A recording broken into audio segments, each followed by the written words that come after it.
Najee, we've seen you hurdle defenders going back to your Antioch days. What do you recall about your first hurdle at Antioch, and what kind of sparked the habit? What got you doing that? Why do you enjoy that? Oh, this is Ron from San Francisco. Is that Ron from San Francisco Chronicles? Can you hear me, Ron? Yes, sir. It is me. What's up? You ain't gonna say nothing? What the heck? What's up with it? Dang, Ron, don't act fake now, Ron. But I mean, it's cool. I mean, I don't really remember the first hurdle really, but I mean, it was just a way. So I got tired of getting chopped in the legs, man, and the ankles. It hurts. So I mean, I guess I just start hurdling. I don't really remember the first hurdle though. Thank you. Our next question comes from Pat Ford. Pat? Najee, now that you're almost a year removed from the decision you and several of your classmates made to come back to school, what's the feeling like to being this close to having everything work as you all had hoped? I guess you could say it worked out. The decision was, of course, of us coming back. We all came back. We made the decision, and really in the beginning, I think we all agreed on that. Like, if we come back, we can't come back like and walk through things and like think that like since we're like coming back and going to be seniors that it can come easy to us. So we all I think bought into like if we're coming back, we got to come back 100% and be I guess show people the example of how we should practice and how we should play for the young guys coming in, and I think that it worked out so far. Next we'll hear from Dennis Dodd. Dennis? Najee, there was a time when guys like you from California and the East Bay would stay in that region, Pac-12, whatnot. Why are guys like you and Aaron and Isaiah, going east, leaving the area? Yeah, I think. Well, I don't know for them why they did it, but for me personally, I feel like they say a lot of West Coast guys can't play, and I guess conferences like this, the SEC. So I wanted to kill that hype, I guess, in a way, and show that we can play. West Coast people can play. We have a lot more guys from the West Coast playing in the SEC than before, so it's good to see a lot of guys travel across. But I think it's good for people to stay home. I think it's good for people to go to other states to get a better experience, a better environment, a different environment, you can say, of culture around here. I've been here in Alabama for 4 years. I learned a lot of new things. The weather, one of them. Being a West Coast guy, used to sunshine. Over here, it's humid, and at first I didn't like it, but when you hear it long enough, you find out that it's like the best place to train for upcoming sports, to train in this humidity. That's how I take it. And just seeing a new culture, a new environment, like I said, and showing people that West Coast guys can play in conferences like this. Next, we'll hear from Dan Hope. Dan? Hey, Najee. Ohio State's run defense has been one of the best in the country this year. Just what do you see when you watch them on film? They got a good defensive line, a really good defensive line. The front four, let me see, 11. Yeah, the front four is all really good. And, of course, Barron up there at the linebacker position and the other guys, all of them are good. All of them plays a role. All of them are really fast off the ball, too. They're really good in dissecting things out, really good in not coming down and playing the run and dropping back into coverage when they have to. They're really good lateral movement, stuff like that. They're really good at chasing the ball and really rallying around the ball. They're really well coached, though, on the defensive side. Their secondary is good. DBs, all of them guys can play. So it should be a good game. Next will be Bill Rabinowitz. Bill? Yes, that was actually my question. But I'm assuming you guys have the mentality that no matter how good the run defense is you face, you can run the ball. Can you just kind of describe what that mentality is? Oh, can you ask the question one more time? Can you ask your question? Bill? Bill, can you ask that? Yes, can you hear me now? Yeah. Okay. As much respect as you have for Ohio State's run defense, I'm assuming that you guys feel like you can run on anybody. What gives you that confidence? And can you kind of describe just how well your offensive line is playing? Yeah, I think our offensive line is playing really well. Really, we have a game plan that's set from our coaches, and we follow that game plan. I feel like, we have weapons everywhere, so, I guess you can say that we can run the ball, but, that's not really what our focus is. Our focus is what is really balanced, I guess you can say. So, they have a really good run defense, so it's not going to be easy. They have a really good pass defense, so it's not going to be easy. So we just try to balance it as much as we can, and try to look for weaknesses. Michael Casagrande?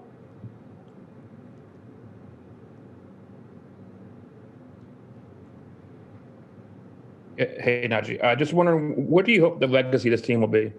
You said the legacy? Yeah, how do you hope this team's remembered? A team that doesn't quit, a team that doesn't give up, a team that shows that real integrity, a team that can fight, and a team that that plays as one. Obviously we hope that we can win it all and go undefeated. But we worry about the small things. We worry about the small things first, and then work up to the main event, and that's playing Monday.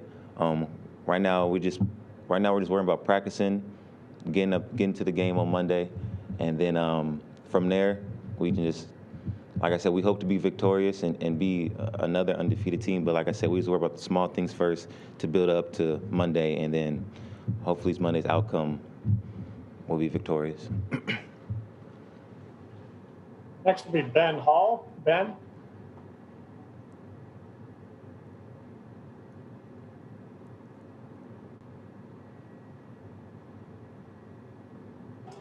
Ben, you need to unmute your line.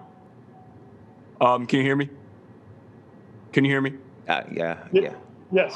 Hey, Najee, you've played on numerous college football playoff teams at Alabama in the past. What would you say is different about this year's team than previous years? Yeah, like you said, I have played on a lot of playoff and championship teams. I think what separates this team really is really all the distractions that we had outside the program, of course, with the coronavirus and social injustice that's happening, and not being able to play or not, and we all just came together and grinded it out throughout the summer, throughout the year, not knowing if we'll play or not, having a game postponed, having a game canceled. If you look out in the football world, some conference not be able to play. You wonder if if we're going to be like that. So really us bonding together more and more as a team, and knowing that that every game we're going to get the best of everybody, and that we have to just really play to our standard, the Alabama standard. And I learned personally of when I was a freshman and I was on the teams, I wanted to play a lot. So I wanted to play a lot, and I didn't really have the opportunity to play until, I guess you could say, the national championship, really. But me being here now, I got the young guys behind me, so sometimes I kind of get out the game early so I can let them guys play, so they can get experience, so they can get more reps, so they can get game reps. So when they get in the game, God forbid that I get hurt or something like that, they can be able to. It won't be no drop off or anything like that. And those guys being Jace, Rodell, obviously, Trey, Keelan, all them boys. For them to get as much game reps as possible, get enough game experiences, really that helps out. So I think you can say like us bonding together a lot, and knowing that that we need each other. Thank you. Of course. Next will be Patrick Murphy. Pat? Najee, you talked about the talented rush defense Ohio State has. When you have an opportunity to go against a group that you know is going to challenge you, does the excitement level increase a little bit with you guys, the offense as a whole? Yeah, for me, 100% increases, 100%. The best thing that can happen, or the best thing you can do to get me excited, is say like, look at this is going to be the best whatever that we play against, the best run defense, the best passes and best pass defense, the best talent. That always excites me. I guess that's one thing that really excites me in the game of football. Really, is just having to know that across the ball is good competition, great competition. People that's going to be in the next level, people who are won all these awards and stuff like that. And for me to have an opportunity to play against these people, that's nothing more exciting to me, really. I love that. I love competition, and I love stuff like that. So for me personally, yes, that gets me excited because I know that, you know, it ain't gonna be easy. It ain't gonna be no big runs like that. It ain't gonna be like, you know, I guess you could say the hurdles and stuff like that, or like any like explosive plays. It's gonna be, you know, their best against our best, and then, you know, I gotta make the most of it, and that's what I like. Next up will be Bruce Feldman. Bruce?